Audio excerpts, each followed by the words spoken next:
would, in doing so, acknowledge the traditional owners of the land on which we meet and across which our magnificent region is established, and particularly recognise their elders past, present and emerging. Thank them for their continued nurture of their culture and sharing of learnings. Note a full attendance of councillors and a full attendance of executive team. Therefore, no apologies. But we just have a little technical issue with someone's feedback in the room.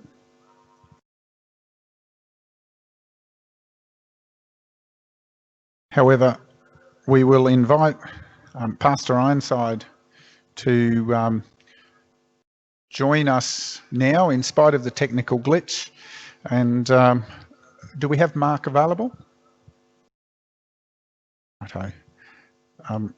Good morning, Mark. Thank you for joining us, even though it is via different technology to your last meeting with us. We hand over to you to lead us in prayers. Thank you.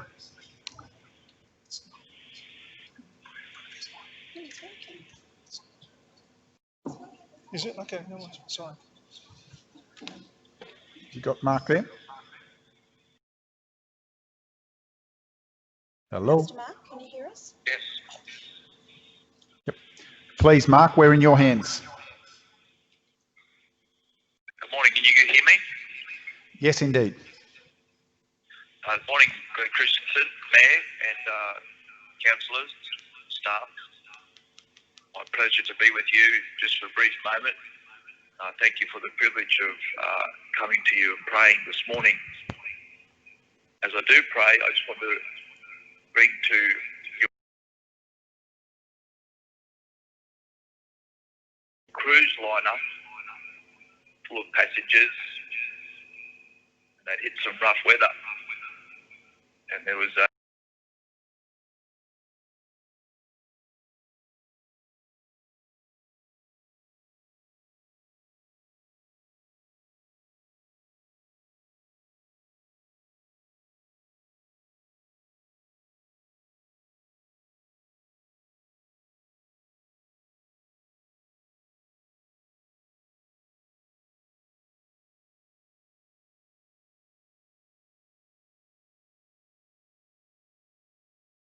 as we're in turbulent times and have been, it's good to know the captain of the ship and know that he's in control. And my prayer for us today is I want to read a couple of verses from Psalm 91. I want to personalise it, just take a minute. And verse 9 says, because I make the Lord my refuge, because I make the Most High my shelter, no evil will conquer me, no plague will come near my home. For he will order his angels to protect me wherever they go. And in that chapter that says this, the Lord says, I will rescue those who love me. I'll protect those who trust in my name. When they call upon me, I will answer. I will rescue and honour them. I will reward them with long life, and I will give them my salvation. Heavenly Father, we thank you for this opportunity as I pray for the councillors, the leaders of our Scenic Rim. We pray for the whole of the Scenic Rim. We pray God's protection over it. Continued protection this time. Thank you for the wisdom of God for these leaders as they lead this community. We bless them today in Jesus' wonderful name. Amen. Thank you all. Thank you, Mark, for joining us. I'm sure you're welcome to continue to follow us through the audio from today's meeting, but also understand that you have plenty of duties in your leadership role as well. Thank you. Bye for now. Okay, councillors, we move to item 5 of today's agenda, which is declaration of interest concerning matters before us today. And I look now for anyone with any declarations.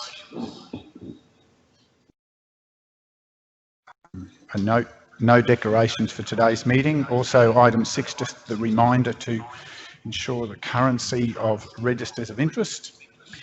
We have no announcements, item 7 for today's meeting. We have no deputations as per item 8 for today's meeting. So item 9, confirmation of the minutes of the previous meeting. Councillors, we have had access to those, had the opportunity to review those.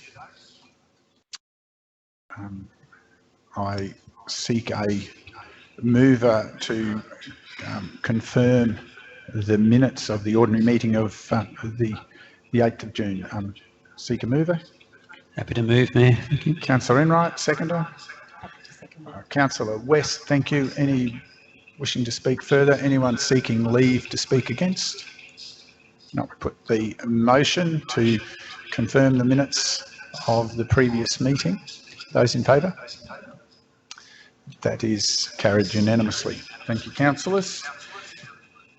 We have no business arising from those minutes for today's meeting. We come to the business of today's meeting, item 11. CEO, we have item 11.1, please. Thank you, Mr. Mayor. Good morning, Mayor, councillors, executive officers and members of the public who are listening at home. The first item is a notice of motion received from Councillor Swamborough advising of his intention to propose a motion in relation to the privacy of communications between elected members and the public. I'm quite happy to read the proposed motion, Mr. Mayor. Thank you. That the CEO investigate and report back to Council within 30 days the adequacy of all relevant Council policy, guidelines, protocols and procedures that relate to privacy of communications between elected members and the public, with regards to ensure and reassure the public that all appropriate legal safeguards are in place to protect the privacy of their email, text and phone conversations. The recommendation is that Council would consider Councillor Swamborough's notice of motion regarding the privacy of communications between elected members and the public. Thank you. Thank you, CEO. You have that notice of motion there, councillors. Before we ask Councillor Swamborough if he wishes to so move, are there any particular points of clarification councillors wish to seek?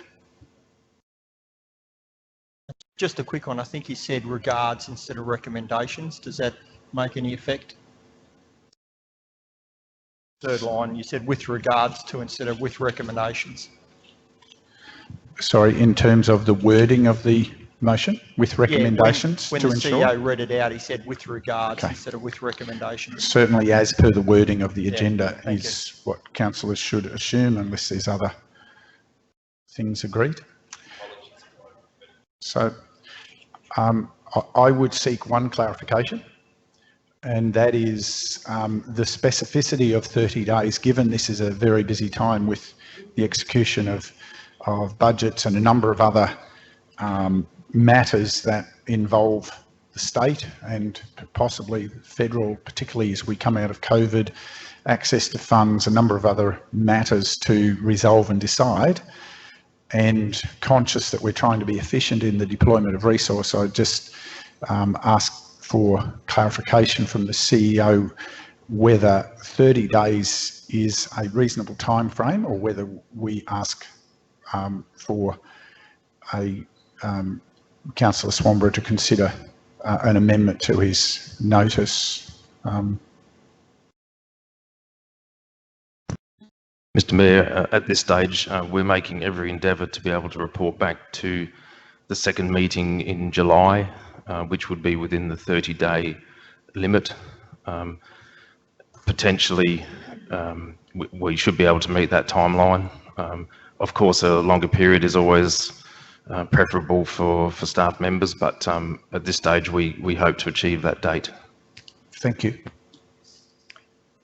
Councillor, do you have something to clarify? Thank you, Mayor. Just an indication of the size of this review as to the extent, the number of policies, just for help my understanding of that. Thank you. Mr. Mayor, I don't envisage that it will be a massive report. The information and the policies and guidelines are in place now, so it would be a case of identifying the special components of those which would provide the response to the inquiry. Obviously, the communications of councillors can be by many forums, whether it's Facebook or email or the like. So there might be additional information that we would provide in addition to the specific query, just to try and make the response as complete as possible. I have discussed with the General Manager of Council Sustainability and our governance coordinator to make sure that we cover as much as we possibly can and achieve that 30-day timeline. So I can't really say how big it is now, but I think that we would have the information that would satisfy the response. So it's just a case of assembling that in an order that provides that surety and is clear for councillors and also for the public to see. Just further to that then, through you, Mayor, whether I'd ask the mover of the motion, Councillor Swanborough, whether he would consider changing the wording from 30 days to perhaps a timely manner. So it's not yet a motion, but yes, we've got a notice of motion, and before it becomes a motion, you're seeking that response from Councillor Swanborough. Thank you, Councillor Enright. Look, having listened to the CEO's response, and I don't think there's, because it's an urgent matter for a number of us, that's why I'm doing a notice of motion for it, because it needs to be addressed sooner rather than later. And given that the CEO's indicated it can be done that's a reasonable period of time, I'd prefer to leave it the way it was. Thank you, Councillor. Any other clarifications? If not, we have a recommendation before us to consider that notice of motion as per that wording. And with that clarification, Councillor Swanborough, we look for a mover. Yes, I'd like to move the recommendation, Mayor. Thank you. Seconder, Councillor McConnell. Wishing to speak to the motion, Councillor? Thank you, Mayor. Mr. Mayor, it is an important issue and it needs to be considered in a timely manner. As we all know as councillors, the interface between us and the public is one of the most important ones that we have, and we all have obligations as councillors, and we know those obligations, and almost every communication becomes a record of council, and so we're endeavouring to comply with that requirement and to keep our personal business away from our council business where possible. In this situation, and I know in my case and potentially in other councillors' cases, there was an incident where an ex-councillor's communication was scrutinised, rightly or wrongly, I don't know, but it's left some uncertainty in the public's mind about how they communicate with their local councillor now. And I get often asked, can I talk to you on the landline? I'm not going to give you a call on your council phone or on your council email address because they're not confident that their own conversations are going to be scrutinised likewise. Now, I understand that the CEO and others have great powers to go through councillors' emails given the right circumstances, and that's perfectly appropriate. And I get it, and I'm not trying to impugn any wrongdoing on any party in this motion. But what I am saying is that the public do need to be reassured that they can go through the correct channels in order to communicate with us, and that they've got to be aware that there are circumstances where their emails may be scrutinised, but they need to also be reassured, as a general rule, that communication between us and our elected members will be held confidential to the highest degree possible. This resolution is about putting those safeguards in place that we can, as the public and as elected members, be assured that that privacy of information is achieved. So that's why I bring this motion forward. Thank you. Anyone seeking leave to speak against? Wishing to speak against? No, we put the motion. Those in favour? Carried unanimously. Thank you, councillors. Item 11.2, CEO.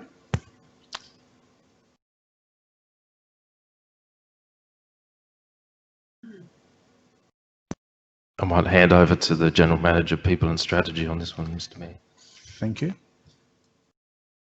Thank you, Mr. Mayor, councillors and executive. This report provides the Q3 progress report against 2019-20 operational plan. I'll take the report as read, happy to respond to any questions you may have, which I may then hand over to the relevant general managers for response. The recommendation is that Council endorse the operational plan 2019-20 Q3 progress report. Thank you. Councillors, any questions or clarifications to the report? Councillor West. Am I allowed a comment, or is that for later? We'll get to that in a moment. Okay. Clarifications first. I just think it's good to make sure we're on the same footing. Councillor McConnell. Page 14, back to the Million Trees Scenic Rim report, it states it's on track, but if you have a look at the actuals, will we actually make that target?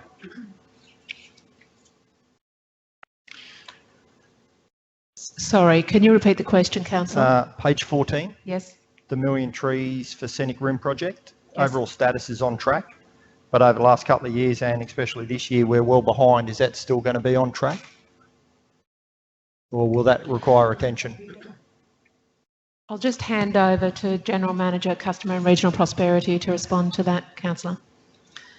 Thank you, councillor, for the question. I'm just noting also that the number of trees that the nursery produces as a part of this program are not counted in this statistic and are not therefore tallied until Q4. So I'm happy to provide further advice on that to recent questions in relation to this, but officers would not likely have put something on track if they weren't confident that it was going to meet the timeframe. So I will need to take it on notice and come back with any further update. Okay, thank you. Perhaps a supplementary on that would be to understand as well, just to understand what the impact of the drought conditions that have prevailed in many parts of the region over this operating year have had to delivery of some parts of the program. Thank you. Noted, Mayor. Page 15. So the Resilient Rivers project has a vacancy which has delayed the project outcomes. So is there a revised date that the end date for the delivery of the catchment action plan? Thank you, councillor, for the question. The position vacant is currently being recruited, and in fact I think it's at final offer and the appointment is being made as we speak. other officers have been trying to cover the work program, and once that person's in place, they'll be able to revisit the delivery of that project. Okay, thank you. Page 16, so the Biodiversity Partnerships Project. Under Deliverable Status Summary, delayed in delivery of one anticipated project due to staff vacancies. Which project was that one? Sorry, which vacancy or which? No, it says delayed in delivery of one anticipated project, but it doesn't state which project it was. So we've got the... So under Deliverable Status Summary, by exception only, it says delayed in delivery of one anticipated project. I understand it would be item 2, because item 3 is a report on 2, and that's the same vacancy that we just discussed relative to this position, relative to this project delivery. So all the other projects are on track? If you look at number 4, it says it's implemented. Yep. And the first one are the project plans that are developed each year. So they're developed at the commencement of a financial year. Okay, so the report's the delayed one. Okay, page 17. Sorry, Councillor, I read the report slightly differently, just for clarity. Yep. I believe the project refers to the partnership of agreements below.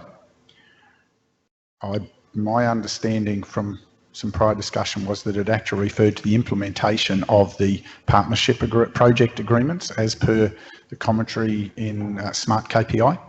So we may just get the clarity of whether it's the the activity project level, or whether it's the specific partnership project level, just to clarify. Please continue, Councillor. Oh. Page 17. Where are we? Develop an advocacy plan on a page document. Has that been completed, that one? Activity 2. Yep. Yes. Thank you, Councillor. That actually relates to an item within my remit. Unfortunately, at this point in time, not all plan on a page advocacy documents have been put together as a result of competing priorities. However, certainly it is been allocated to appropriate staff to deliver. Future updates will be provided to Council on the details of that. Thank you. So page 18, Economic Development Program. Are we going to meet this one? It says it's on track, but we seem to be underspent. And appoint Regional Skills Investment Strategy Project Coordinator by the 30th of June. Excuse me, Councillor, that's at shortlisting, has been shortlisted and due to be interviewed. So depending on the next few days left of the financial year, I'm hoping that that appointment will be at offer. Will that be an underspend on that project? As I've reported to you previously, this is one program that has identified there will be some savings because of the COVID impacts and the inability to move forward on some of the projects outlined in this section. So as previously discussed, yes, there will be some projects that won't have been mobilised or will have commenced and will have stalled, and some that will have some direct savings. Thank you. Goes on to 19. That'll be an underspend on our tourism program as well. There's been a wide range of projects that have continued to be delivered in the background during COVID-19 in an effort to continue the profile of the destination to, be maintained. There may be some areas that may have some slight underspends, but at this point in time, I think probably the only most significant one is the stalling of the adventure tourism project, which is sitting within this remit as well, and that's a grant-funded project that I've reported previously under the deliverable status there. We've not been able to bring that reference group back together, and we've not been able to progress the finalisation of that report. So there, even though there'll be some savings on that, that's tied to a grant and will need to be carried forward into the next financial year in order for us to meet the federal government grant requirements, because it's funded under the Building Better Regions Fund community stream. Thank you. Next one's the page 20 on the Eat Local Week. Under the deliverable status summary, it says that council has partnered with industry. That's correct.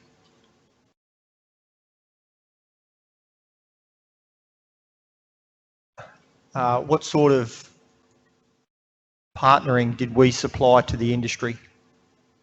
Council has sought to partner with a couple of organisations in the delivery of some alternative streams of activity in order to maintain the Eat Local Week momentum and the desire over many years for us to have an agenda that is Eat Local every week, Eat Local from home. We've received a number of submissions in order to do that, and we have had ongoing negotiations with producers and growers across the region in order for us to continue to promote their offerings. And there was a partnership formed with an organisation known as Scenic Rim Farm Box Proprietary Limited, which has delivered the Scenic Rim Farm Box project Eat Local at Home. And I have reported previously the outstanding success of that, whereby they have at this point in time delivered over 2,000 boxes of produce across initially Brisbane, then the Gold Coast, then Redlands and Ipswich. And as of this last Friday was launched for Eat Local, Scenic Rim Farm Box, Eat Local at Home was launched to enable residents of the Scenic Rim to capitalise on the wonderful produce that is available. This was a strategy from the economic stimulus package COVID-19 that the council adopted at its special meeting on the 26th of March this year. And there are some near 40 producers and growers that are currently participating in that. It has generated direct jobs of 18 and some indirect jobs to the value of perhaps, I think it's 10 last count. And we have seen a turnover of expenditure in the local economy of over $300,000 as a result of that partnership.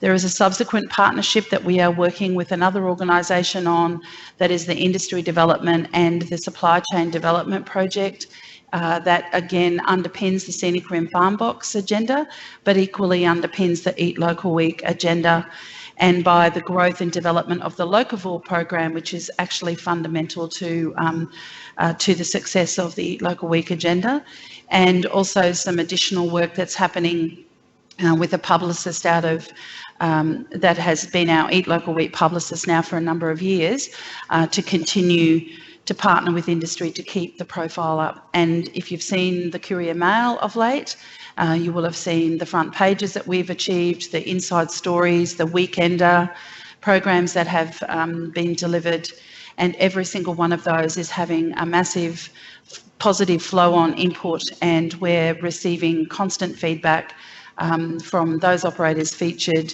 that they're getting an immediate response from the public, in some cases overwhelming response, with additional bookings, with people wanting to come and see the region. Thank you. What was our commitment to the partnership? That's subject to a funding agreement that has a confidentiality clause in it, Councillor, which I'm well aware that you're aware of. And so I have provided that information to you previously, so I don't believe I need to respond to that question at this point in time. Thank you. Page 22.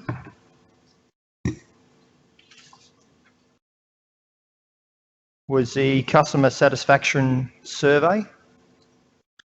I note there that it was we actually went for a minimum of 10% as a KPI and achieved a 23%, if I see that.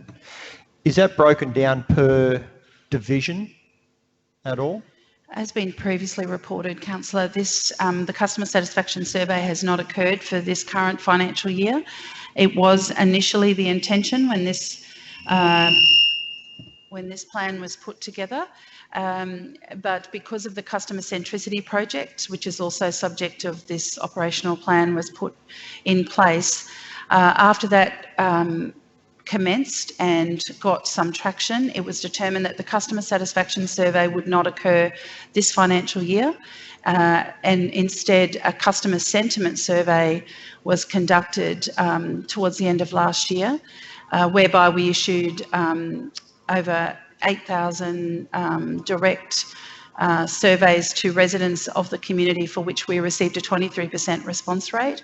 And so the customer satisfaction survey is not going to go ahead in this financial year. And if I recall, and I might need to come back and confirm that with you, we actually presented that to council and had a discussion with them, and it was agreed to forego the customer satisfaction survey in this current financial year because of the customer centricity project and the sentiment survey that was going to be conducted. And that is our desire, once we go to the next phase of adopting the customer charter, which is the subject of the agenda item today, that the customer satisfaction survey would be reinstated moving forward in future years. Can we get the customer advocacy survey per division, just to see what the breakdown in that was? All of that information has been provided to councillors, I understand, from the reports that were attached to a recent presentation that you had. I'll go back and double check that data so that you can understand the way in which that survey was structured. It was looked at quite methodically. So it was the types of recipients and by division to ensure that there was a good representation right across the region. So developers, community organisations, residents, businesses, specific industry, and then the undertone to those figures was to ensure that it was then delivered across the whole region, and so that each division had representation within that survey. I do believe we have given quite a thorough debriefing on that, councillor. I'm not sure if you recall that recent meeting. Yeah. Just a question. Thank you. Oh, sorry, go. Just on that particular one, that report you're referring to, is that the 17-page report, Customer Strategy Program, Phase 1? Is that what you're referring to? That's correct. Yeah, that doesn't, I've been through that several times, and I don't believe that there's any reference to any raw data in that report. It's a summary report, essentially, and there's no breakup by division or anything like that. So, councillor, as has been indicated, the report will be reviewed, and if there is further breakdown of information available, that will be supplied. Thank you. Just to clarify, that was already addressed. Yep. Okay. So back to Councillor McConnell. Page 24, the customer communication strategy and framework for stakeholders. Delivery to occur in Q4, not Q3. Is that still on hold, or will that make this financial year? So that project has had an RFQ, a request for quote submitted and responded to, and the officers responsible for this are currently appointing a suitably qualified industry expert to support them through the development of that strategy. This has been impacted by the recent events, the 4 months of bushfires and COVID, and the increased reactionary nature of the communications that has been required to support this organisation and this community through those times. And it's not ideal, the timing of where we're at in terms of going to the next stage for the development of this communication strategy. But as I've talked about previously, this is well and truly in the sights of the team that lead this area. As a part of the communication strategy, an engagement framework is also part of that discussion. And I'm confident that as we now come into hopefully some of the lifting of the pressure on the comms team from closing facilities and opening facilities and communicating everything that we've needed to do to keep the community across the restrictions related to the current circumstances we find ourselves in. They and all of the internal communications that has needed to occur to work with our employees in this current time, that there will be, you know, a lifting of some of that burden of responsibility and to enable them to be able to move forward now and work with the council on establishing that communication strategy. So the KPI status delivery will occur in Q4. That's correct. We're in Q4, Councillor, and as I just explained, they have commenced the delivery of that project. It doesn't say it will be completed in Q4. The delivery has, as I said, has been pushed into Q4 as a result of the recent burden that we've had on that team. It has been relentless on the communications team since September last year. Yep. Has not let up in that entire time frame. Thank you. Page 26, which is cyber security program. Oh, actually, I think there's something else coming up with that later on, so I might leave that one. Do you have a report later on? It's more of an update. Happy to take a question. Yeah, it was more of an update on the security program. It's still being undertaken. What we've managed to do, because there's no expenditure there, with our request for tenders for our network, we've actually had an understanding of where we're prone to potentially have impacts. We've managed to undertake some of the testing and get that provided by the experts with no cost as part of our migration to the new service providers. You'd be aware over the weekend or late last week, we did some considerable testing and we found where we were compromised in a number of accounts, and they've been duly notified to sort of just advise and the extra precautionary measures that we've done. So to date, there's continual testing of our cybersecurity to make sure that there's no issues. But thank you. Page 28. Develop a Scenic Rim Smart Region strategy. The delivery or Activity 2, delivery of Smart Region strategy commenced. End date 30 June. So the project will be postponed to the second half of 2020. Is there an update on? Yes, councillors, this goes to a previous update I've provided on this. Specifically, this project has been impacted by the workloads of officers in the first instance, moving from the response phase to recovery from the bushfires and COVID. But more importantly, it was deliberately delayed as a result of being the officers having identified a funding source for which they could apply for funds to match council's money in order to deliver this project. And we have been, that was to the Building Better Regions Fund community stream, and we've been waiting for an outcome from that. And you would be aware that we were advised, I believe it was last week, if not perhaps the week before, that this project was successful in that grant round. And so this BBRF funding particularly will not enable a project to be funded that has commenced previously, and so there was not an ability to start this project without knowing the results of that funding application. Otherwise, money spent would not have been an allowable expense. So now that we have certainty, this will be one budget item which I have flagged previously I will be requesting to carry over, because it'll now be tied to grant funds and we will need to do that and commence this project now, as it says in the latter part of 2020. Thank you. Page 29. Strategic review of existing and future sporting needs. I see that the strategic review was conducted, or sporting needs, the end date was the 31st of March, and a strategy to be developed by the end of June. Zero actual on this one. Is there an update? Yes, thank you, Councillor, for the question. The update on this one is that we the plans had, well, we actually had engaged a consultant to undertake the work.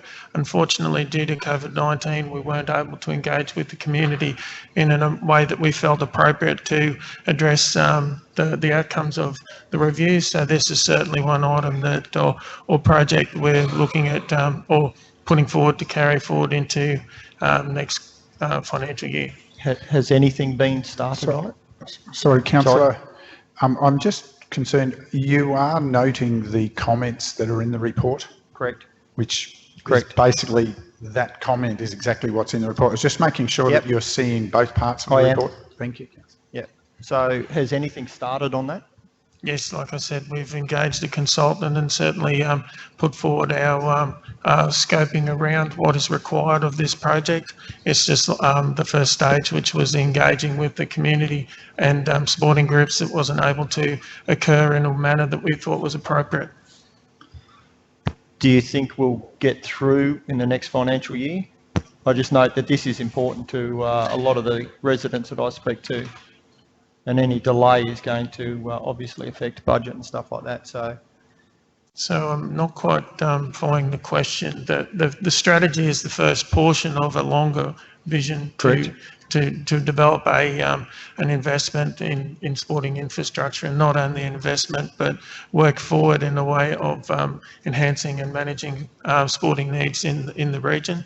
So it's not that once this is completed, that's it. It's an ongoing strategy for long-term delivery. That's right. I'm just looking for an end date for the strategy, for what we're currently doing. So right at this point in time, we're looking at ways in which we can actually start engaging with community groups. We're still in a position where we do think that there could be some issues with being able to engage appropriately at this time. Okay. So in answer to your question, it's we're really wanting to make sure and ensure that we are engaging appropriately, and given the situation we find ourselves in with COVID-19, we want to make sure that we get past that issue with regard to communications first. And once we have a clearer position, we'll certainly be in a better informed, or a much more informed position to be able to provide an update on timing. Thank you. Next one is page 35.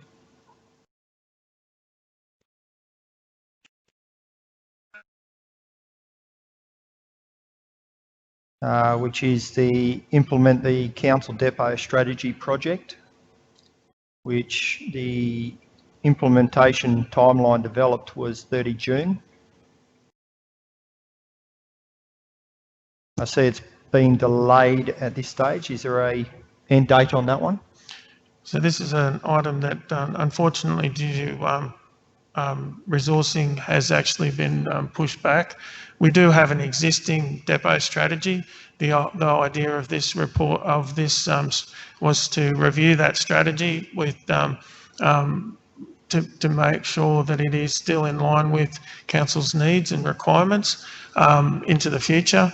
There are other works that are being undertaken with growth management strategies and the like that will influence, or certainly mean that this strategy will be one that will be continuously reviewed.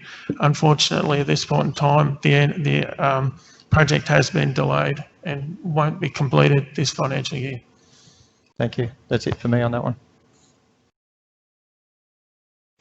Councillors, any other points of clarification? Come back, Councillor West, you were wanting to make a comment? Well, actually, I'm happy to move the recommendation if you wanted, and do so making a comment at the same time. Not quite. I'd just like to just perhaps come back as a comment.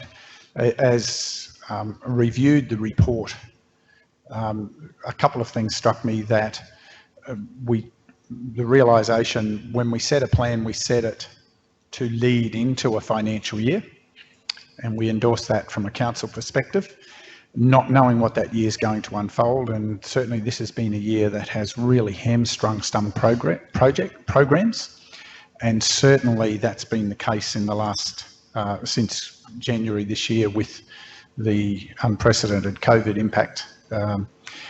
And I would, just as a comment, ask that we ensure that as we look to the future and we consider, as we look at the future of quarterly updates, that we also clarify any review of scheduling of targets and identify any proposed changes to target timelines as we move through, based on changes in the circumstance, either emergence of a delay or emergence of a different urgent need that needs to be endorsed by council to understand the change of action through the year.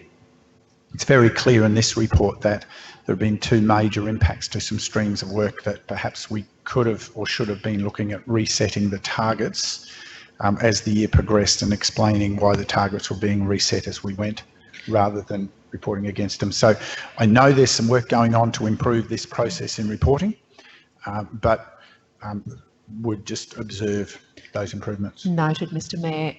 And through the Chair, I will comment that you will have seen, and in some of our budget discussions and discussions around the draft operational plan 2021, you will have seen a lot of the previously planned projects and deliverables for 1920 carried over into the future draft operational plan, for this very reason, that this year has presented significant unforeseen delays in the delivery of some of those planned activities, and as such the draft operational plan, which will be presented to a future council meeting, has certainly a bit Groundhog Day in terms of what you're seeing before you now as well.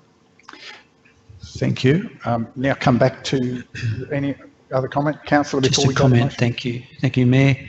I acknowledge this report is for the third quarter, January through to March, and toward the end of March we probably weren't about aware of what we're about to enter into, and I think it's timely that we acknowledge the challenges that COVID has brought to our world, and I certainly would like to acknowledge, through the Chair, to the CEO and the staff for their leadership through this challenging time, for both allowing our staff to be flexible and provide safe options to work at home, to provide that messaging out through into the community, to enable that information to be shared and supported various areas of our community that have been challenged by this time, and also for the support for our local businesses who have, some areas of our local businesses have enjoyed or perhaps received support from council through the support of our local business through our stimulus package, and certainly for those businesses that have been impacted severely have been given opportunities to assist in that stimulus package. So I think I would like to, at this moment, acknowledge the work that's been done, and I look forward to the fourth quarter, which will provide more depth to the challenges and how we dealt with it. But congratulations to our staff for what you've done in these last 3 months. Thank you, councillor, for those observations. We now move to the recommendation before us. And I'm seeking a mover for the recommendation to become a motion as per what's on your screen. I see mover, councillor West. Happy to move. Yeah. Thank you. Seconder, councillor McGuinness. Councillor West, would you like to speak to the motion? Thank you so much, Mayor. Look, I just would like to commend the CEO and the executive team and the staff, because this certainly Q3 presented some very challenging times with a global pandemic that none of us ever thought was coming, on top of the other events that the Scenic Room had been experiencing. So I just want to say what a great job you've done, and certainly at the heart of everything was the organisation and our community. So thank you for that. Thank you. Councillor, anyone wishing to speak against? No. We put the motion as per the recommendation on screen. Those in favour? Sorry? Well, it's as per what's in the agenda, Yeah. but I'm happy to read it. Yeah, those online may not have access. So it was read out earlier, Yeah. but I'll read it again. It's mostly the ones that come out of confidential, Yeah. Councillor, that people are worried about, by the way. Council endorsed the Operational Plan 1920, Q3 Progress Report that the General Manager, People and Strategies, and the motion is that the General Manager, People and Strategies recommendation be adopted. So again, put the motion, Councillors, those in favour. That is carried unanimously. Thank you, Councillors. We move to item 11.3, page 51 of your agenda, Councillors.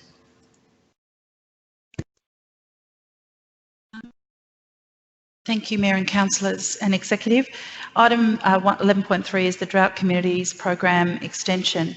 I have with me today Manager of Community and Cultural Services, who's definitely been leading the agenda for Council to be able to avail itself of the Australian Government's extension of the Drought Communities Program to include 52 additional councils, who are experiencing hardship due to drought. I must commend the federal members, Scott Buckholz, and our Mayor and this Council for the submissions that it made to lobby the federal government to consider us being able to apply to the community drought communities program, because initially, even though we were drought declared last year, we were not able to do so. So I'll hand over to Deborah to provide us an overview on the process that we've undertaken to identify this particular list of eligible projects and have submitted to the government. Thank you. With this project list, we've done a lot of workshopping on this project list. I believe it has come past councillors to have a review of as well, and there's been the opportunity to have comment back on this list. And I thank you all for your input into it and the ability to be able to get some projects that we think are worthy as part of the drought funding. We have now submitted that drought funding to the department on the 12th of June. That was because they were very open to us having it in as soon as possible, because we only have a 12-month time frame in which to deliver all of these projects. And as you are probably aware, these projects are all, some of them are quite big, and we will need that 12 months to deliver them and to acquit this funding. So I thank you, and if you have any comments, please let me know. Councillors, any points for clarification? Any general comments to the report? Sorry, just a quick one. If we underspend on a project, can it be put to another project? As in, I look at the maintenance and operations of the community halls. So we have potentially 10 locations for that. If there was an underspend of funds in somewhere else, does that mean that we could move that and do 15 halls, or is that not an option? The approved projects need to be delivered, and then, as the manager has pointed out, will need to be acquitted by a deadline. So as we do the milestones against those deliveries, you would quit project by project. And if at the end there would be any underspend, an accumulative underspend, then we would have the ability to have a discussion with the department about reallocating that funds through a formal variations process, and another process of putting forward a project, getting approval, and then being able to deliver it in the acquired timeframe. Thank you. Sorry, Councillor McGuinness. Yes, Mayor, and I'm sure our officers will, but I just would like it re-emphasised that we work with other providers around the place as much as possible, so there's no duplicating of money, no matter where the money comes from, whether it's from state, federal or ourselves. I think it's all about having it in the most efficient way, and I just hope we work with people as much as possible rather than duplicating anything. And when we did up this list, it was with the intention that we work with all our funding pools that we have, because I know that the halls are on a couple of funding pools. So internally, we will definitely work on what those projects look like, but we'll also work with the community on that as well. And thank you for the question, Councillor. It's well made. And we will also work with other external agencies that are working within drought communities as well, so that we're multiplying the money, not duplicating it. Councillor Enright. Thank you, Mayor. I think this is another great example of where our staff have worked exceptionally well for the benefit of our community. And I note that there is a nice mix of supporting for infrastructure, for employment and for boost to our local economy, and also some very important areas in the ways of supporting mental health for our communities who have been through a challenging time. It has been going on for a considerable amount of time, and we look forward to implementing these projects that will help our community. Thank you. Thank you, Councillor. Any other comments? So, Councillors, the recommendation before us is that Council acknowledge and endorse the recommended projects eligible for $1 million funding for the Drought Communities Program extension as submitted to the Department of Industry, Science, Energy and Resources on the 12th of June 2020, and that Council note that the Department of Industry, Science, Energy and Resources administers the funding on behalf of the Department of Infrastructure, Transport, Cities and Regional Development. I seek a mover to adopt that recommendation. Councillor Enright, thank you. Seconded, Councillor Chalk. Wishing to speak further, Councillor? Anyone seeking leave to speak against? No, we put the motion. Those in favour? That's carried unanimously. Thank you, Councillors. We move to item 11.4. Thank you, Mayor, Councillors and Executive. This is additional funding from the Queensland Bushfire Flexible Funding Program Round 1. And again, the manager who's with us will be able to make some comment on this, and also worked with the manager of Regional Prosperity and Communications, who I know is online but won't be able to provide any details. What I would like to point out, though, to you, Councillor McConnell in particular, that this is another example of how we've been partnering with local industry through the Local Week agenda, and this is the other industry program that I highlighted in my last response to you regarding that, around the Scenic Rim Agri-Food and Agri-Tourism Industry Development Program, where we're seeking some additional funding to be able to implement that program in partnership with producers and growers. So I'll ask Deborah if she'd like to comment on the preparation of these grants. Thank you, everyone. The flexible funding money that came out was available for council, but it was also available for general community not-for-profit groups to be able to access as well.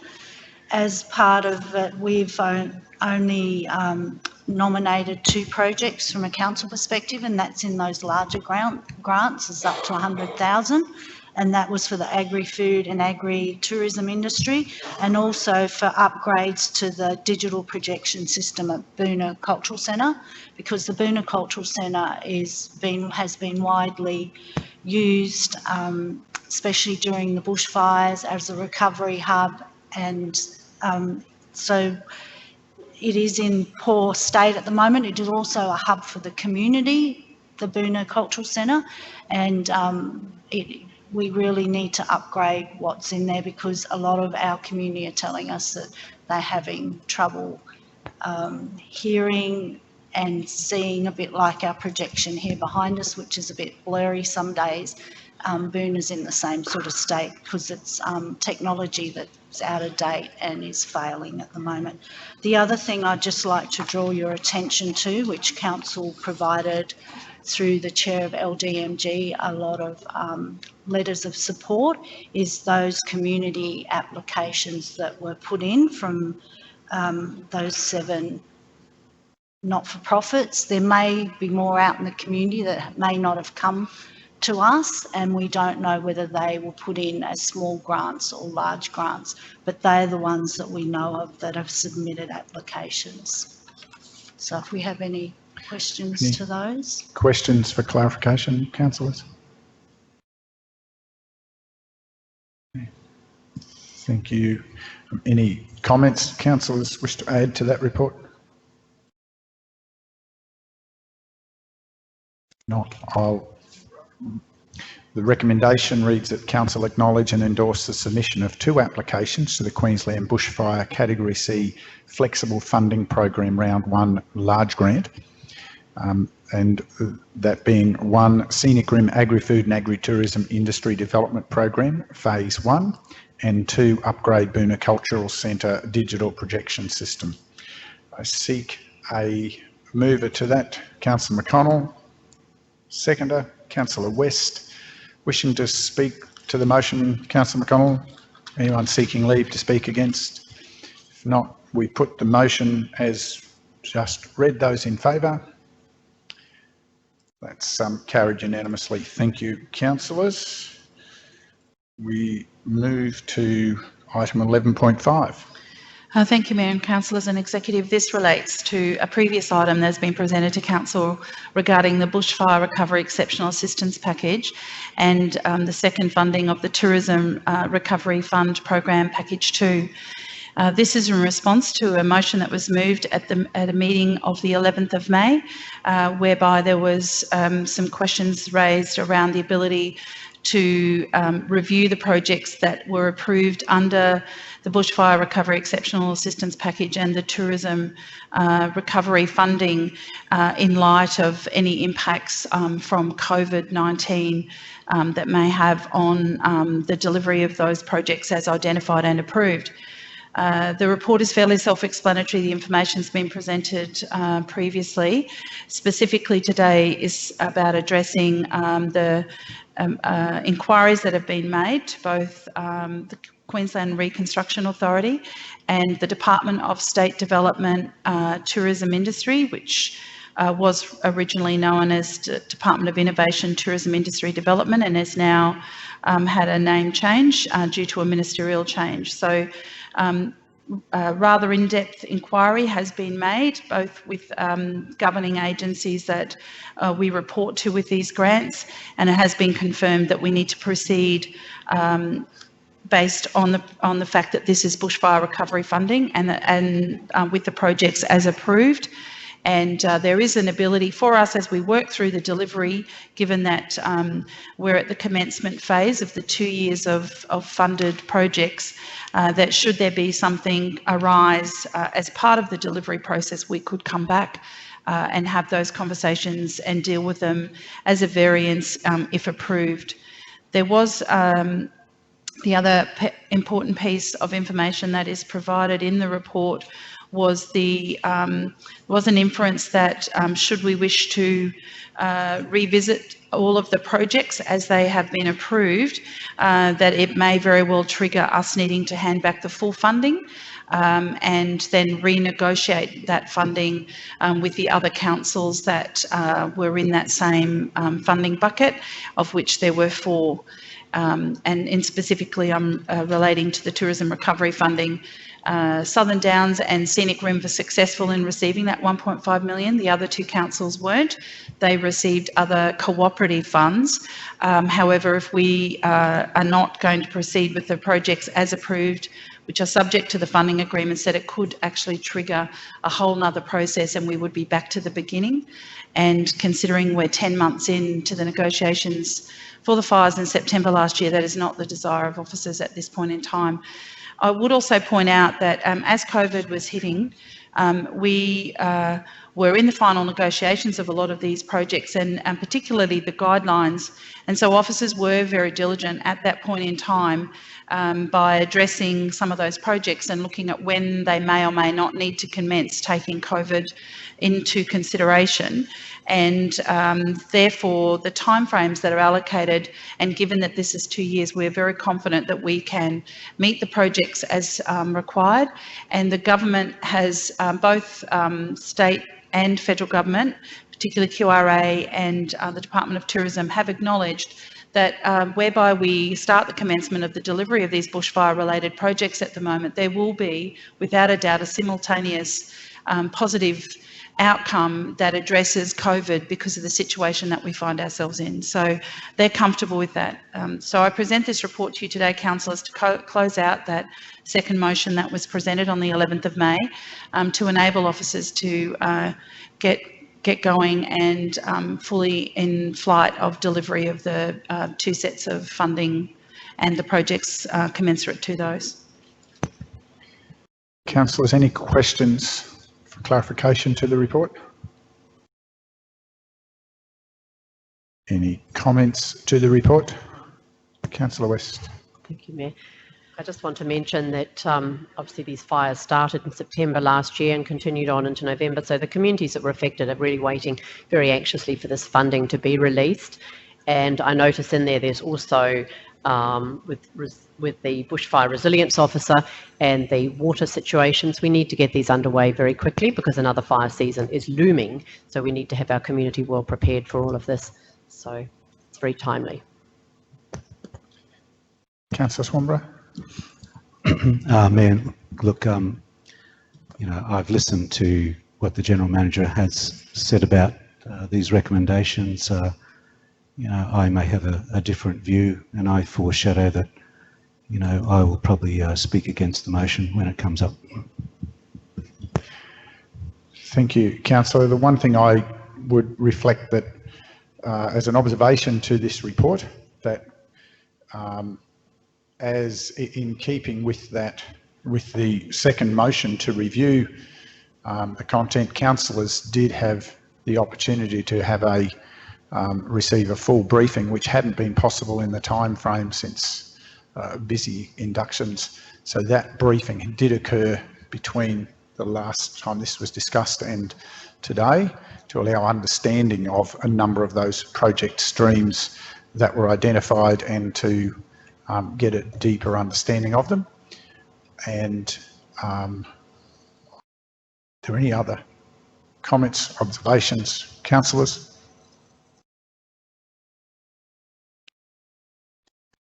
Okay, I shall read the resolution in full, or the recommendation in full. Council acknowledge the resolutions adopted at the ordinary meeting held on the 11th of May 2020. Inquiries with the Department of State Development, Tourism and Innovation, formerly Department of Innovation, Tourism, Industry Development, and the Queensland Reconstruction Authority have confirmed the eligible expenditure under the Tourism Recovery Package and Bushfire Recovery Exceptional Assistance Package must be used for the approved bushfire recovery projects and activities related to those packages, as outlined in the guidelines and funding agreements.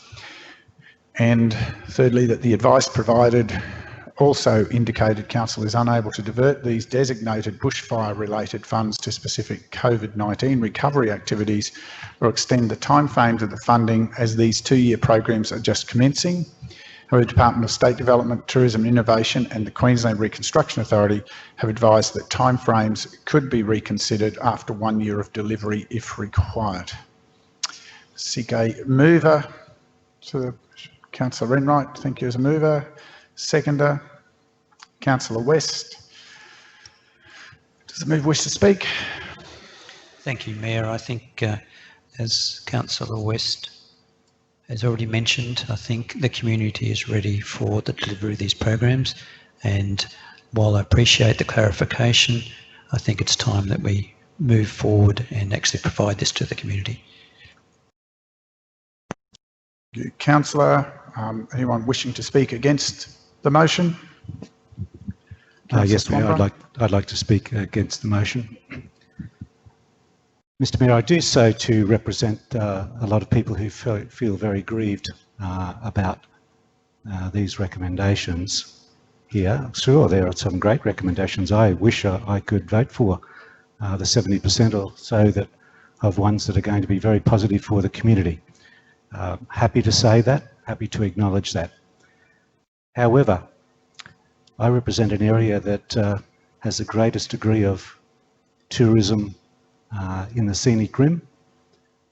We are talking about staggering absolutely staggering amounts of money being provided here for tourism recovery, and my area has been very much affected by what's been happening, and the tourism industry is suffering. They don't feel that they have been listened to. The industry doesn't feel that they have been listened to. My objection to the report is it foreshadows how all this money is going to be spent, and it's very transparent. They've seen how the money is going to be spent. They do not believe that the way the money is going to be spent is going to in any way assist in the recovery of the largest tourism affected area in the scenic rim. You know, $400,000 plus money, council's own money set aside on a brand campaign, which they say, you know, the richest place on earth is, you know, they weren't consulted about that slogan. They don't think it's going to be effective. So this is the industry talking. And never before have we had a situation where so much money has been available for the industry, but the industry is not being allowed to say how it's going to be spent. There's not a single other industry in this region where council takes the lead, takes the funding money and determines how it's spent without fully consulting with the industry. And they believe, the industry believes that, you know, council doesn't take the lead on the dairy industry, it doesn't take the lead on the beef industry or the intermodal industry. Why isn't the industry being given the opportunity to have more say, more input in how this money? The second thing I don't like about this is the projects that are still listed, the 200, you know, seat dinner, $100,000 spent on art. I give a voice to all those people who don't think a lot of these programs are practical or they're going to be received well in the community and are not going to do anything to help those people suffering from bushfire recovery. Thank you. Anyone else wishing to speak in support of the motion?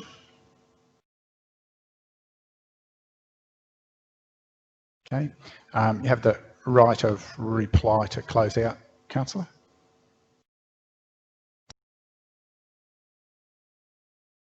Thank you, Mayor. I think the important message in this process is that Council has been working with our communities through the areas of tourism and certainly through the communities that have been impacted by bushfire. And I'm delighted to see this range of projects that will assist those communities that are impacted by bushfire, and also for those that are indirectly impacted by tourism, and would certainly endorse this recommendation. Thank you. Councillors, I've already read the recommendation. We have a motion before us. Those in favour? Those against? The motion is carried 6-1. Do you wish a division, Councillor? Division noted. That Division 2, 3, 4, 5, 6 and Mayor are in favour, and Division 1 against. Move to the next item on our agenda. Thank you, Mayor and Councillors and Executive. This item we present to you today at 11.6, the Customer Charter for Scenic Rim Regional Council. As the report clearly outlines the journey that we have been on as we commenced last year, this project as part of the Refresh and Refocus journey. The Council has been working with industry specialist Customer Frame, and we have been striving to close the gap between strategy and operations to help this organisation know their customers better, track our performance and align our business to those needs. The project has been delivered in 2 major phases.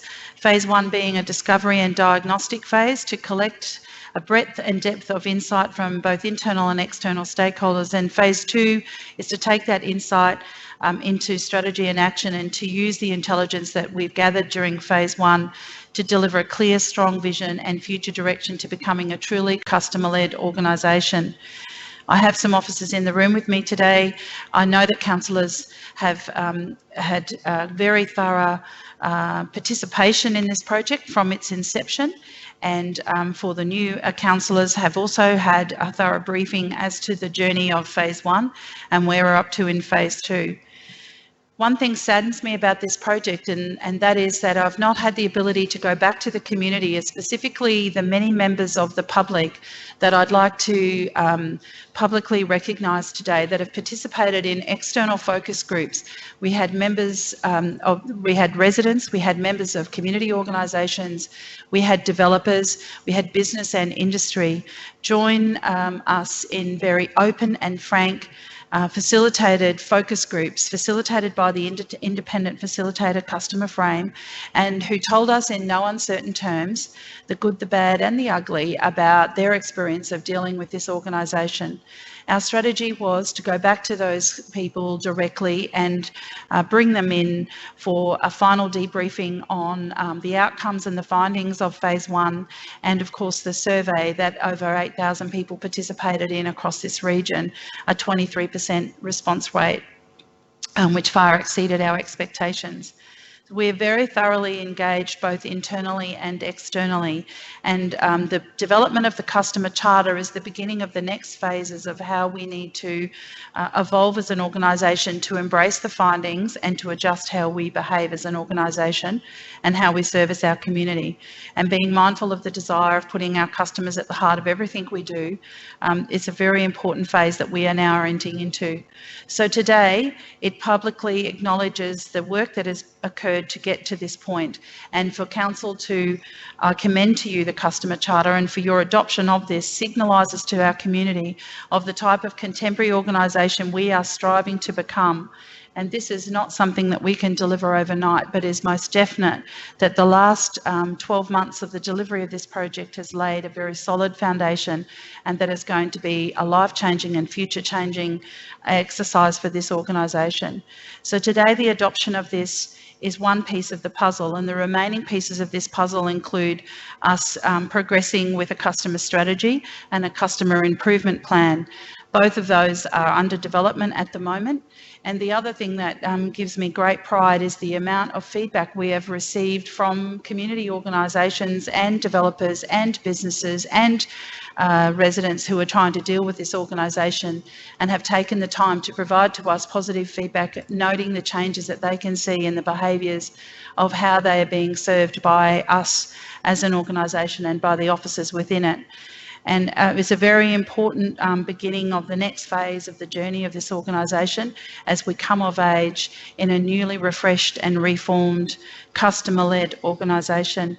I also acknowledge the staff that have led this project, in particular the project coordinator Margie Jackson, who is with us, and very ably led by Deborah Moore, who is also with us today, and also Ken Bott, who has chaired an internal steering committee. And for the 16 staff across the organisation who've willingly volunteered to become customer champions in this organisation. And without their stewardship, I don't think we would have progressed this far at this point in time. This is a very auspicious day for this council, I believe, and I present to you the customer charter for your consideration and hopeful adoption today. Thank you. Questions to the report, councillors? Any additional commentary to the report? Councillor Enright. Thank you, Mayor.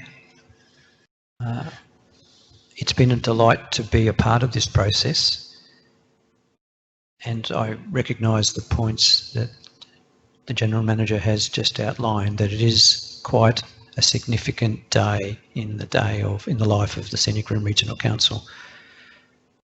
This draft charter is a warm and sincere document, and I think it goes a long way to set the direction into the future for our council and the impact it has on our community.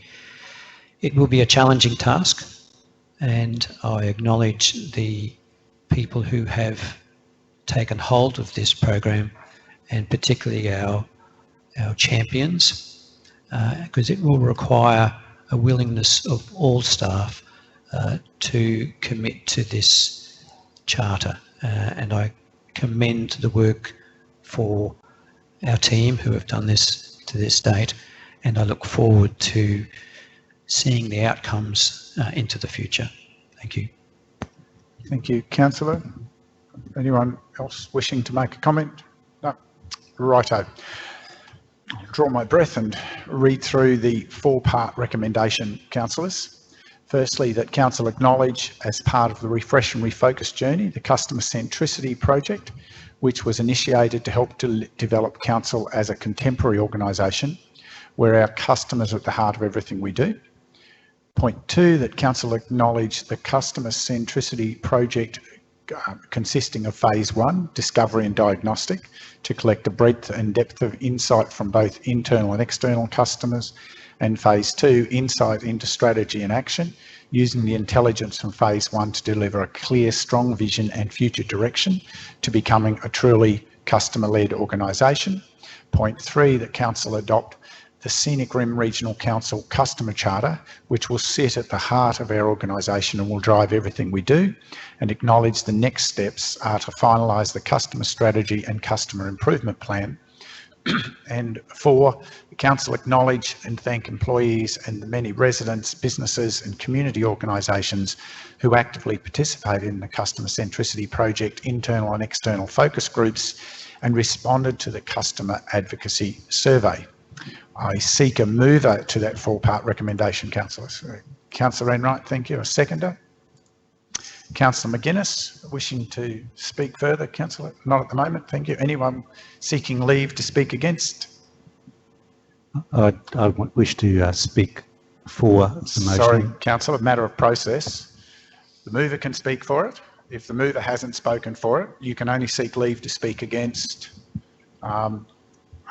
So otherwise it's back to the, just as a matter of process, that's all. Okay. So anyone seeking leave to speak against? Mr. Mayor, if I need to speak against the motion in order to move an amendment, I need to speak against the motion. So, councillor, if you wish to request an amendment, is a different matter. We were at the point of we had moved the motion, and that was the time to seek to move the amendment. So you're a little bit further through. So I'll allow you wish to seek an amendment to the motion, councillor.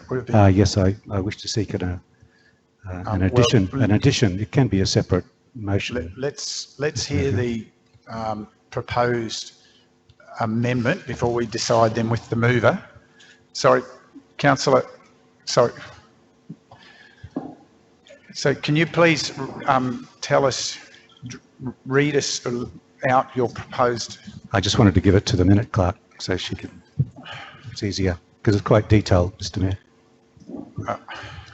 The motion that I want to... Sorry, or it's the not amendment, a motion, councillor. You can only seek an amendment. Yes. Sorry.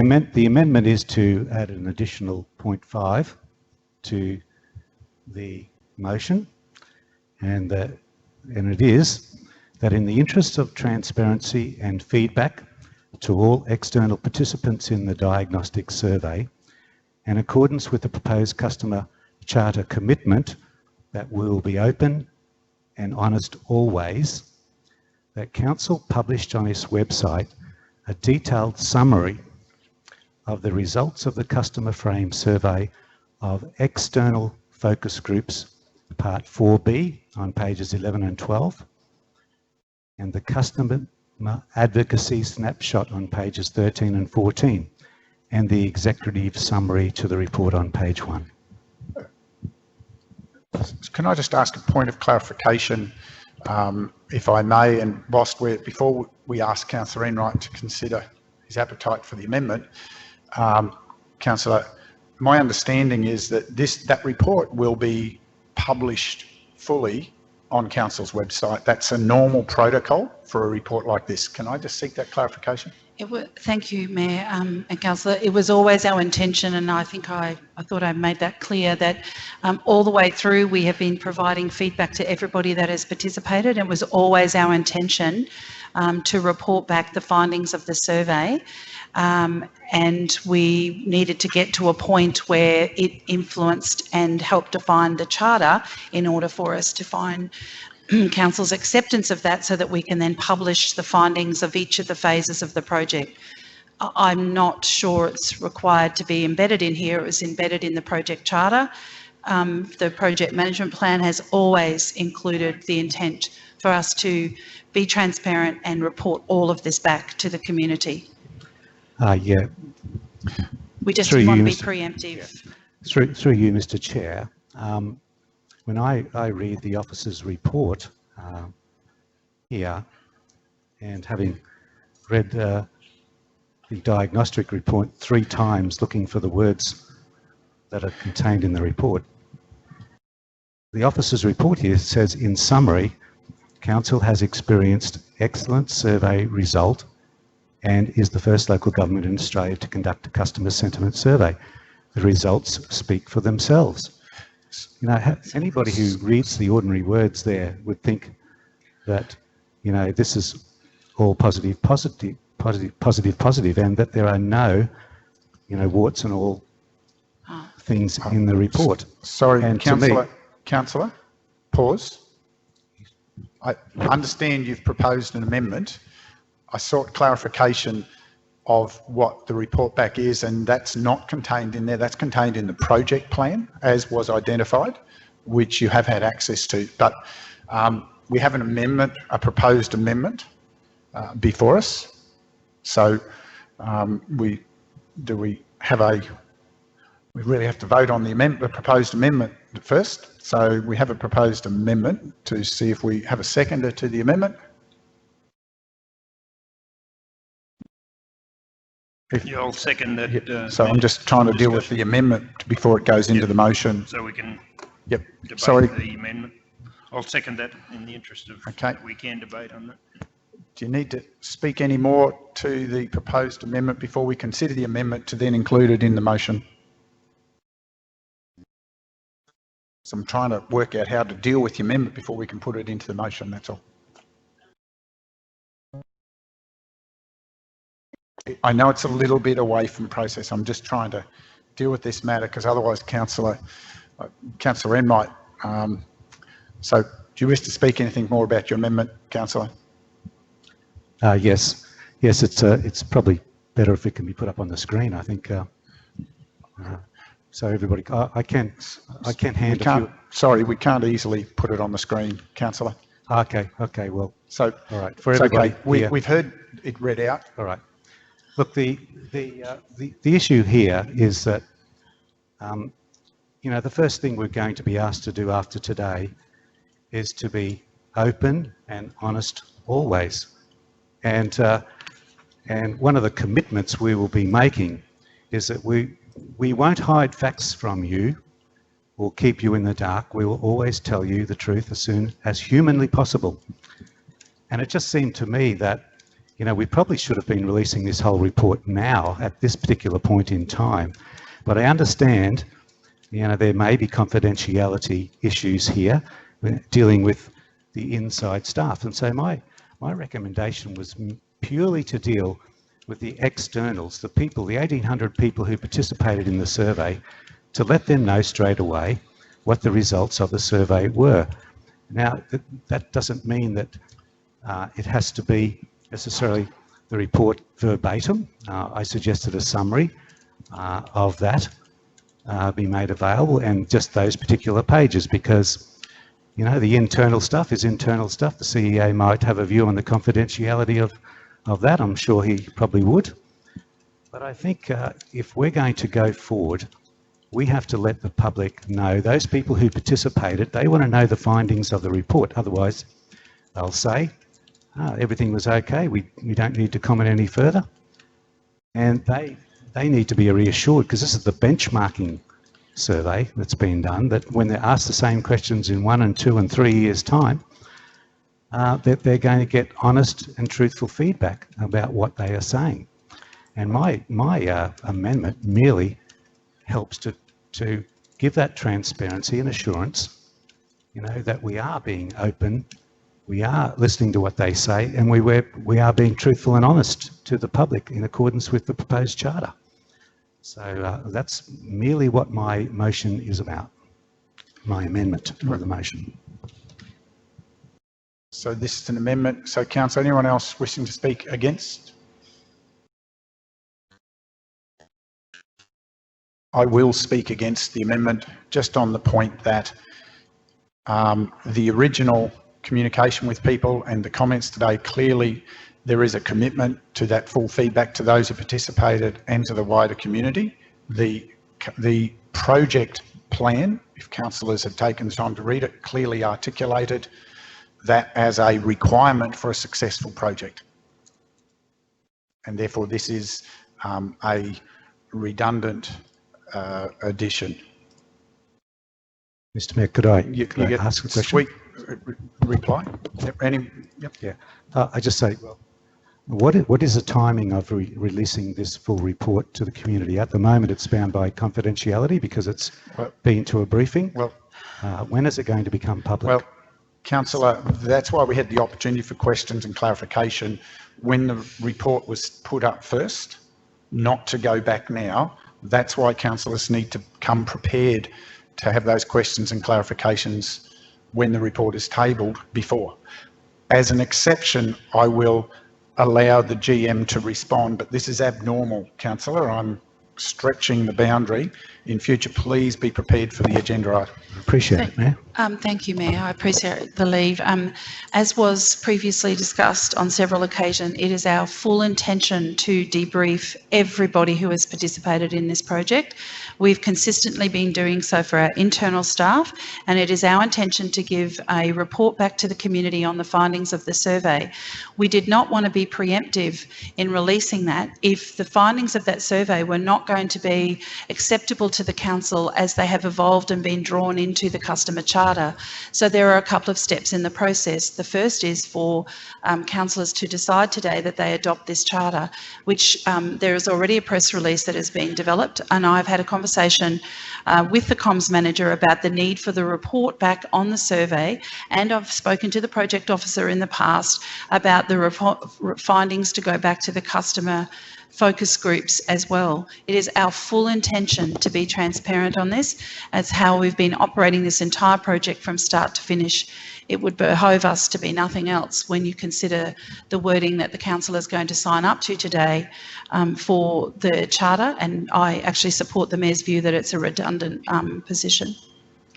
Yeah, another question. Look, I hear what you're saying, but you know, preparing another report is not the same as releasing an existing report. My question was, when is the existing report, which is a 15-page report, going to be released for the public? Not going back to the 1800. Sorry, we're not going down. If you're moving off topic, I've exercised some latitude. You've had the clarification that the feedback is going to go back and that the report is going to be distributed with that information. We have an amendment in front of us, councillors. Those in support of the amendment? Those against? The amendment is defeated. We move back to the original motion.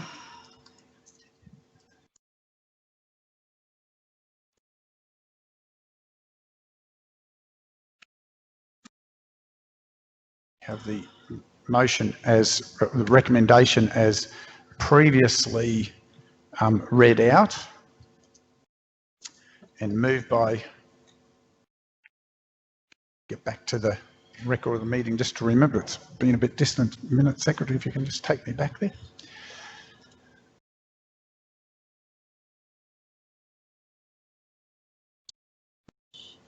Just playing with the technicalities on screen, Councillor. I do recall who moved. Mr Mayor, could I have a division on the amendment also? We've noted that request.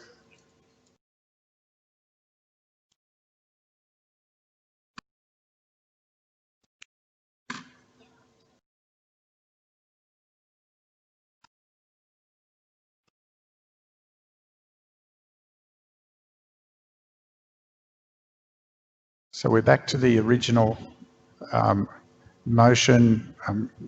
No one else seeking leave to speak against it. Therefore, Councillor, Councillor Knight, did you want to close out comment on this before we put the motion? No. Thank you. I'll speak in favour of the motion, Mr Mayor. Then we have the. Sorry, Councillor, you don't get the opportunity to speak again on the motion. The mover has chosen not to speak. You were given great latitude and there's no further procedural process. So we have a motion with the recommendation in 4 parts as originally recommended.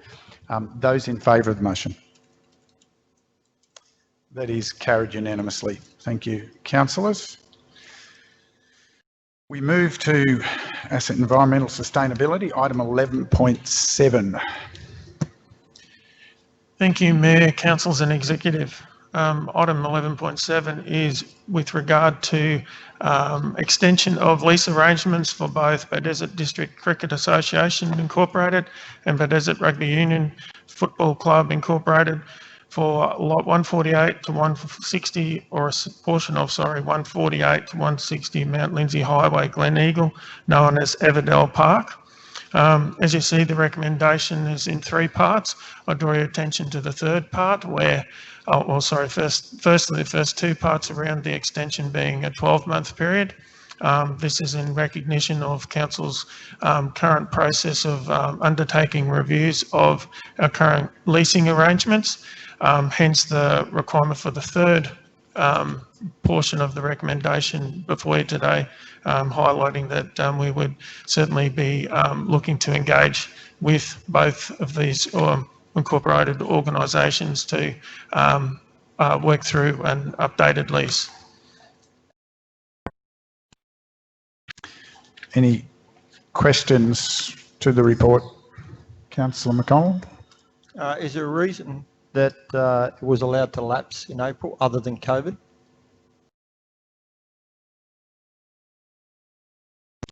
Not that I'm aware of, other than possible timing and resourcing issues with regard to officers' time on other actions at that time. So normally within these leases there is an opportunity for them to roll forward. However, in this case, it is somewhat unfortunate that the report didn't get in front of the previous council to offer their 12-month extension. How long are the leases usually? I can answer that question very broadly to say they vary. Some are 30 years, some are 12 months. We are undertaking a full leasing review at this point in time. One of the key components to that is the relevancy of the duration of the leases that are currently in place. What has occurred that a lot of leases have been entered into over many and varied times in the past, with certainly quite a mixture of arrangements contained within those leases, one of them being the timeline of the lease. So realistically, that forms part of the lease review as a wider program. Any other questions to the report? Any comments to the report, councillors? Not. I'll read the 3 parts of the recommendation. 1, council extend the current lease with Beaudesert and District Cricket Association Incorporated over part reserve 1715 of lot 181 on WD 5377, situated at 148 to 160 Mount Lindsay Highway, Glen Eagle, for a 12-month term. 2, that council extend the current lease with Beaudesert Rugby Union Football Club Incorporated over part reserve 1715 lot 181 on WD 5377, situated at 148 to 160 Mount Lindsay Highway, Glen Eagle, for a 12-month term. And 3, council enter into negotiations with Beaudesert and District Cricket Association Incorporated and Beaudesert Rugby Union Football Club Incorporated for new lease arrangements upon the completion of council's broader leasing document review. Seek a mover to that recommendation. Councillor McConnell, seconded. Councillor Enright. Councillor wishing to speak further? Anyone seeking leave to speak against?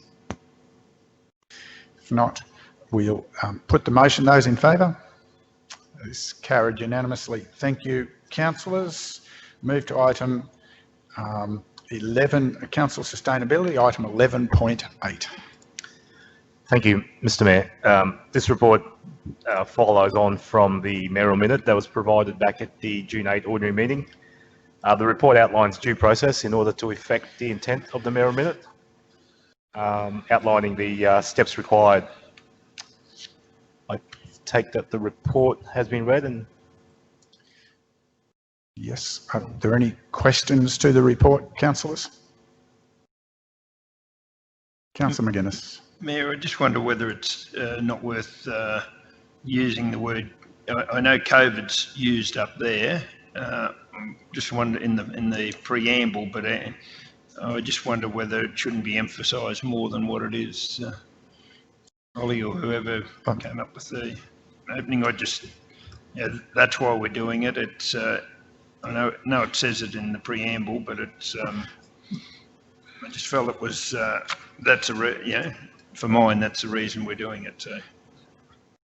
And maybe flowing on from there, how the community is at this stage too. So, councillor, what would your request to the general manager be for considering amendments to the wording of the recommendation, which is a good time to be trying to deal with amendments? Maybe even just on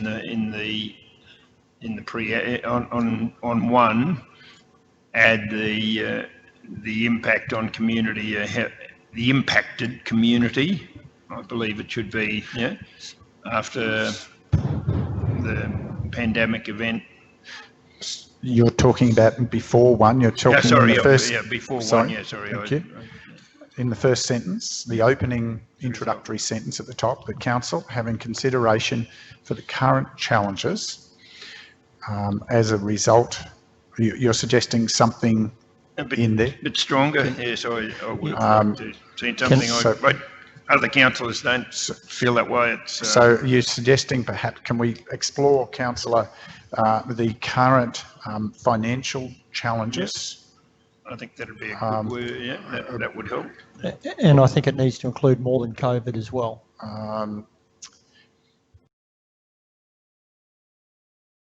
Hold that thought, please, councillor.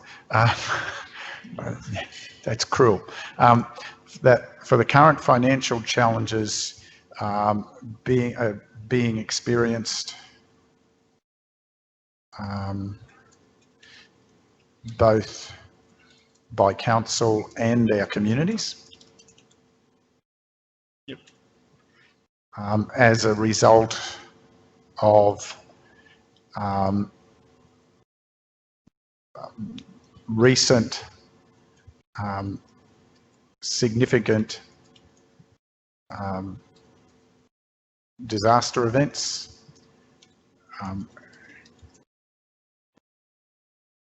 culminating with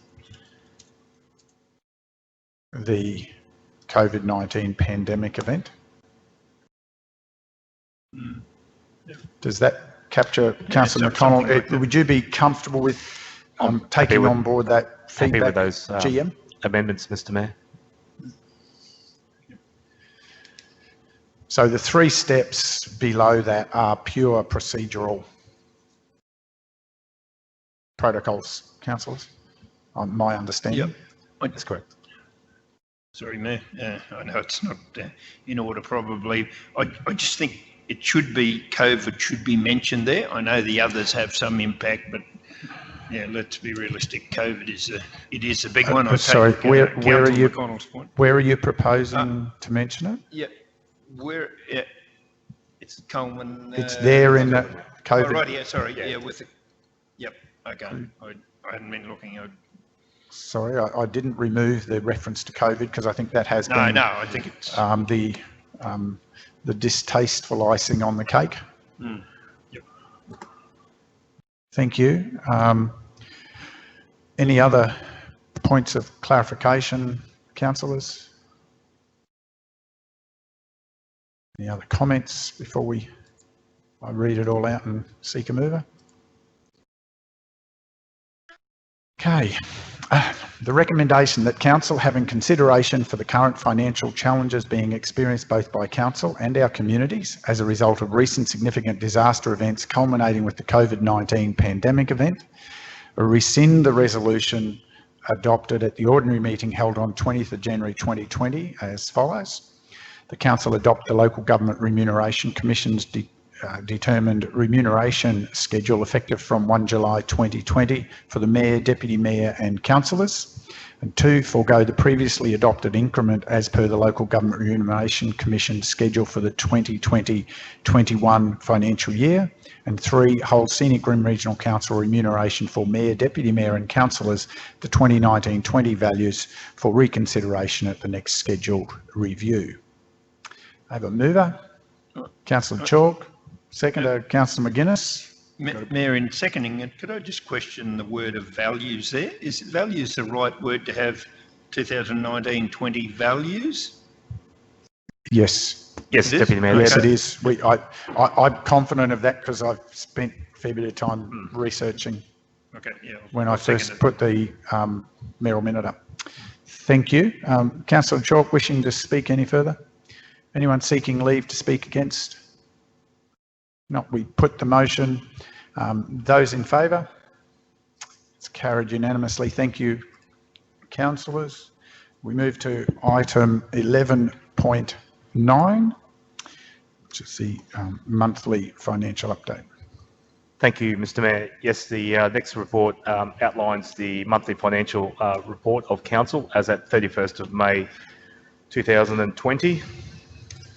It's very detailed in manner. I will just go through some of the key highlights.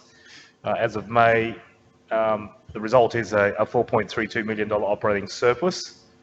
However, that's in part made up of operating expenditure being behind $2.845 million due to a number of varying factors, and also the revenue being ahead of budget by $1.478 million due to some prepayments of some previously non-budgeted grants.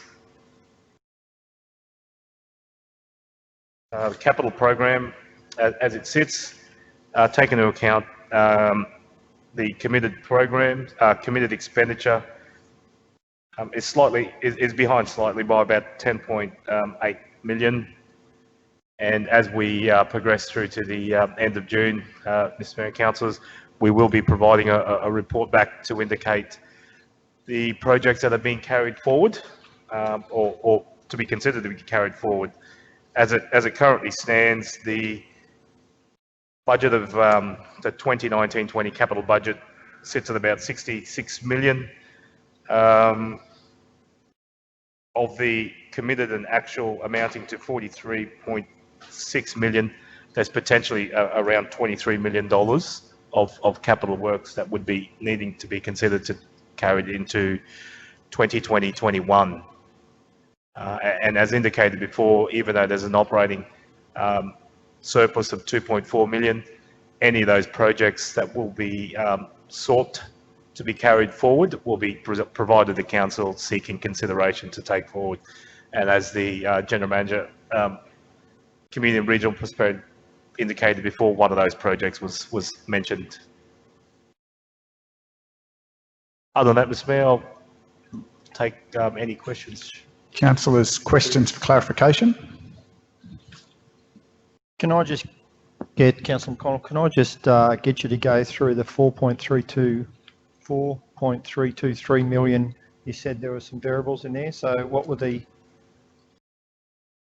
Yes, so 4.32. So there's a number of operating expenditure items that indicated where there's some either timing or not yet to be done. And that's really operational, where there's some maintenance items and other things like that. The revenue side, there was the bushfire grant that was paid in advance. So that was just being indicated that's in there. That culminated in, we either do another revised budget to indicate that, otherwise it's just showing as it's a surplus item. We did go through the major operating kind of, they're not contained in this report. They were at the workshop that highlighted the major operating things, and again, that's just mainly due to current conditions and other aspects associated why they haven't been provided or delivered year to date. Councillor Swanborough. Yes, Mr. General Manager, just a question on the employee expenses being revised down from 36,050 down to 31,466. Just what's the main driver of that? Is that the capital works program not being completed, or what? Sorry, not being able to capitalise, or what? Thanks, Councillor Swanborough. Yeah, that's a new. That's what we've liked to put in there is the net cost employees is actually 36 million, but of that 36 million, there's actually $5 million of works that our employees are working on, capital projects that can be capitalised. Just so that gives councillors now a better indication. There was a query raised before about how much of these project or capital projects are our guys actually working on. So that indicates now that what we've budgeted and how much can be achieved by our guys in the interim. So it hasn't been reduced. It just shows that's a capitalised employee cost. GM, can I just clarify that change in value is reflected in an offsetting change elsewhere in the delivery cost? Yes. Okay. Other questions, Councillor Enright? Thank you, Mayor. Just one question regarding in the executive summary, GM, the infrastructure charges are 1.045 million higher than anticipated year to date. What's the makeup of that, or is there more than an obvious explanation for that one? Through you, Chair, I might be able to answer that for you, Councillor. Even though the stimulus package adopted by the Council in March for COVID-19 actually halted the deliberate collection of outstanding infrastructure charges, the Manager of Planning has reported to me last week that many people that still owe those funds have continued to pay them. So there's been unexpected earnings on that, but we haven't been actively pursuing it as per the resolution from Council. Thank you. That's an excellent result. Thank you. Thank you. Councillors, any other comments then to the report?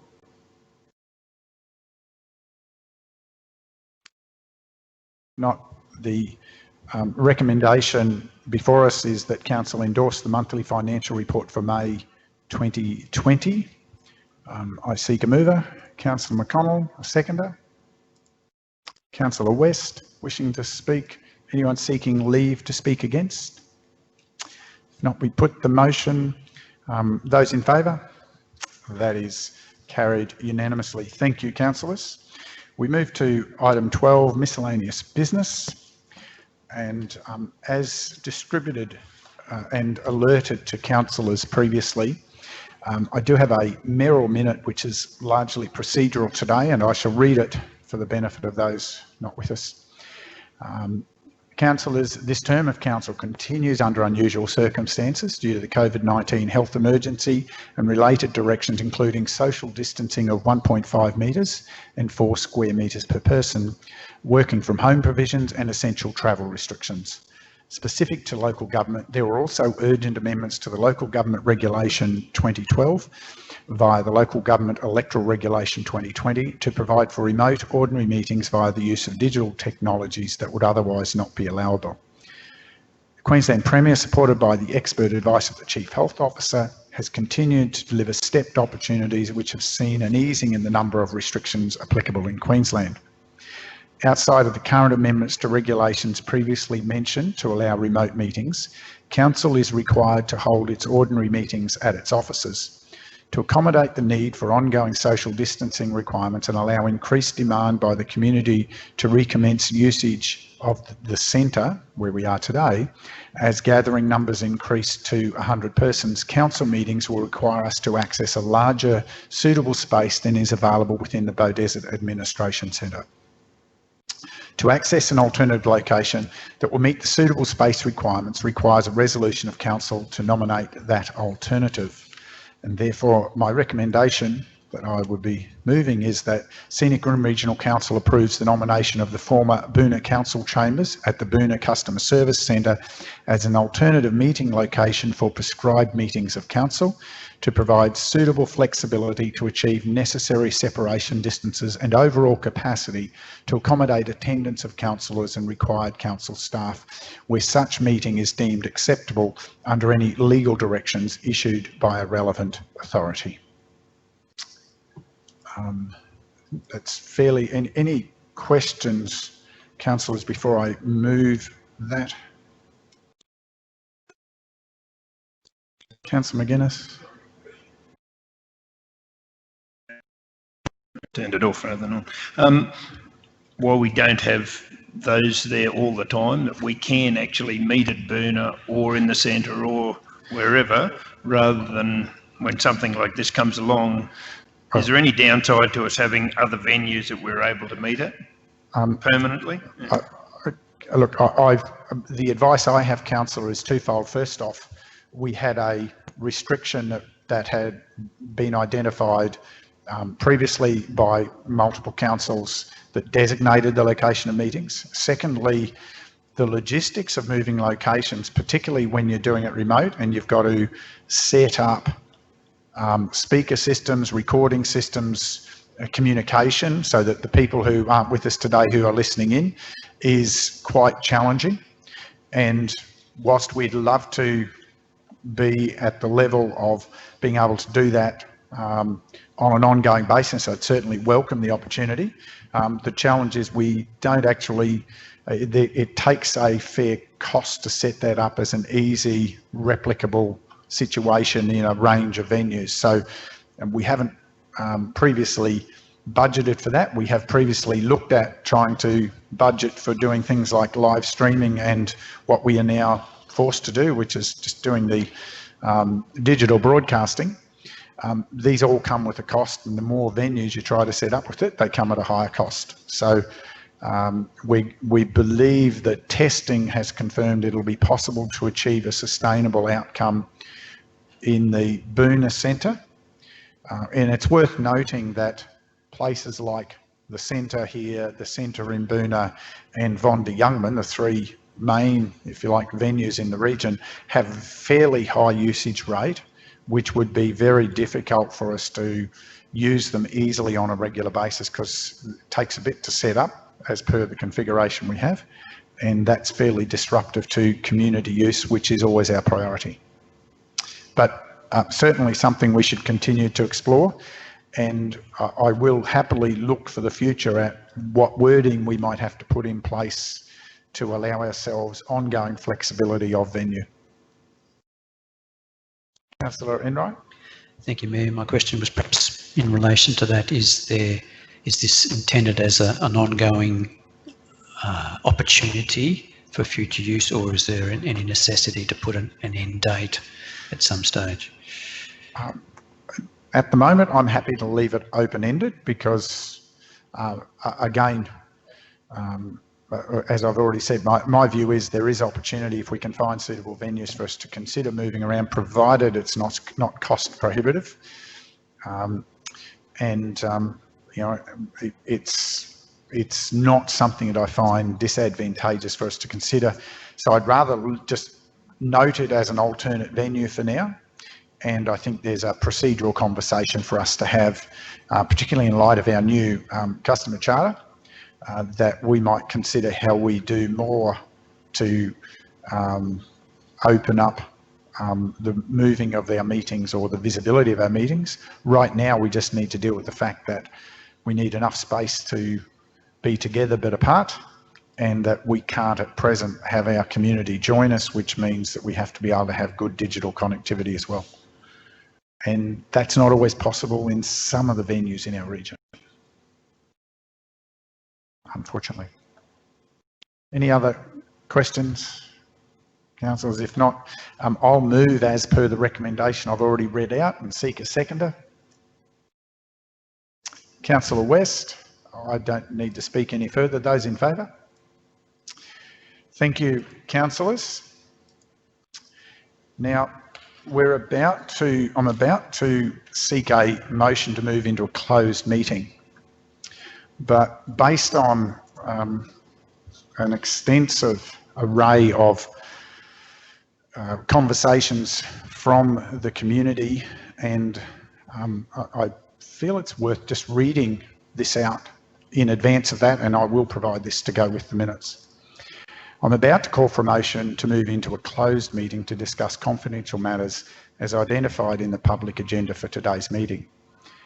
In light of some recent public commentary, I thought it may be beneficial for both councillors and the community to clarify just a few items. Queensland councils now operate under far tighter legislation and regulation than any prior time in history, and that tightness was extended again last week. These governance controls are delivering greater transparency and confidence concerning the operation of councils. Ordinary meetings are the only prescribed decision-making forum of council, excluding where there are delegated decision authorities for the organisation. The relevant legislation also includes a tightly limited range of issues that can be considered as confidential items. Queensland Government, via Section 275 of the Local Government Regulation 2012, defines the range of matters that can be considered within a closed portion of an ordinary meeting.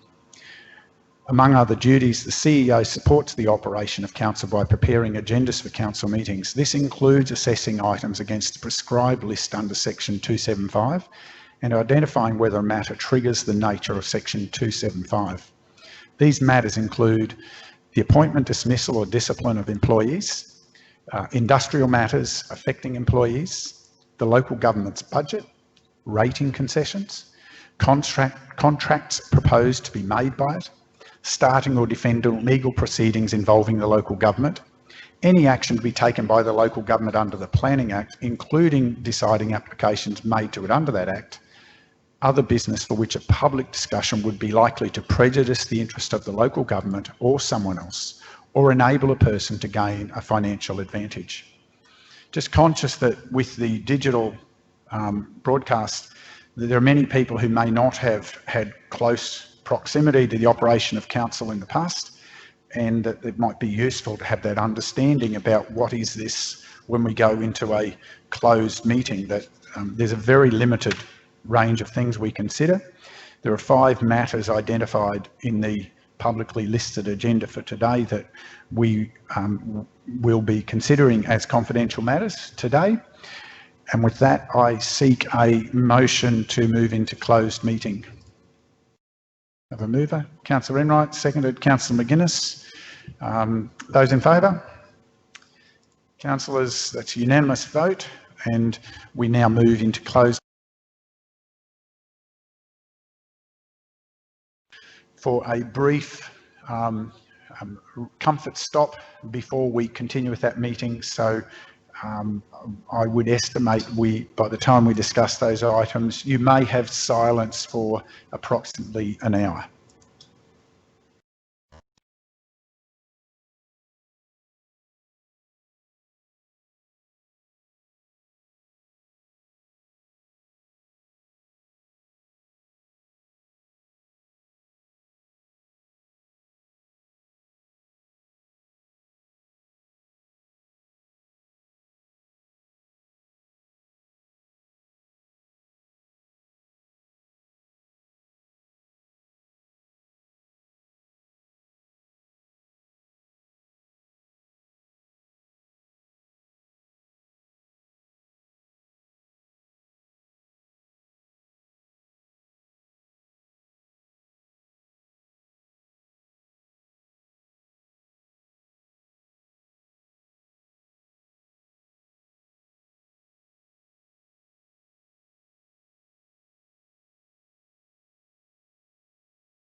Motion to return to those awake.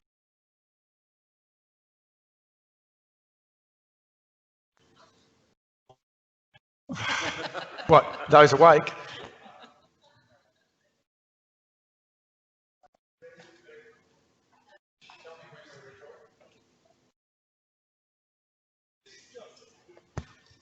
Okay.